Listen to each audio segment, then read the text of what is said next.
the right approach, a dynamic strategy, and a lot of hard work. Today, we are going to talk about how to study for FRM exams. And before we start, one note for all of you. Do watch this video till the end because I got a secret for all you FRM aspirants. Let's start now.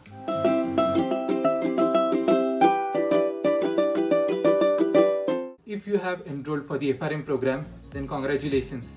You are in for a roller coaster ride, so do buckle up. Now to start with, we will first talk about a macro level strategy, and then we will come down to a micro level strategy where we will create a checklist for all of you so that you can track your progress properly.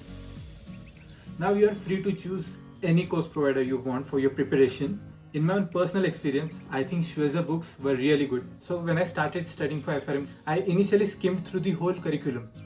Now after skimming through the whole curriculum once, I realized a couple of points. To start with, first, I came from an academic background. I pursued my FRM along with BCom, and having zero experience in risk management or capital markets, the whole curriculum felt like a foreign language to me. And the main reason for this, as per my opinion, is that the curriculum assumes that you have some basic understanding of fundamentals in finance, and now with this program you want to specialize in risk.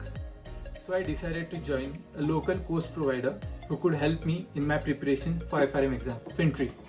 And I kept it pretty simple. Step 1, watch recorded videos. Step 2, attend their live classes. Step 3, go to Shweza's for your first round of focused read. And after round 1 of focused read, it is a good practice to solve at least 30 to 40 MCQs as a knowledge check exercise. If your accuracy is less than 70%, then it's worth going back to the chapter and revising it one more time for better level of understanding. Now to summarize our macro level strategy, step 1, watch recorded video lectures. Step 2, attend a live session. Step 3, go through Shweza books for first round of focused read. And step 4, solve at least 30 to 40 MCQs. Now step 1 and 2 are optional for those who have experience or some exposure in risk management. But if you are someone like me who has zero work experience or exposure to capital markets, I think it is worth considering a prep provider for some additional help. Now talking about our micro level strategy, in this one, we will create a checklist or a to-do list where you can simply tick mark the item when it is completed. This will actually help you track your progress in a much simpler way. Now talking about our first item on the list, watching recorded lectures or attending live sessions. You can always start by watching a recorded lecture. This will help you understand the concept at a better level, where the prep provider will explain the things in a much simpler way. Now we have to note one important thing. Ideally, in my opinion, you should not watch these lectures or sessions more than 2 times. Now why just 2 times and not more than that? Well, if you are someone who knows diminishing marginal utility concept, you will know the difference. And for those who don't know, let me break this down for you. When you first go through any chapter or any concept, you will learn a lot of things. A lot of new things will be unrevealed in front of you, and it will take some time to digest it. When you read the same chapter for the second time, or when you go through the concept for the second time, you will catch some things which you missed while going through it for the first time. But now when you are going through it for the third time, it will be just a simple revision for you and nothing much.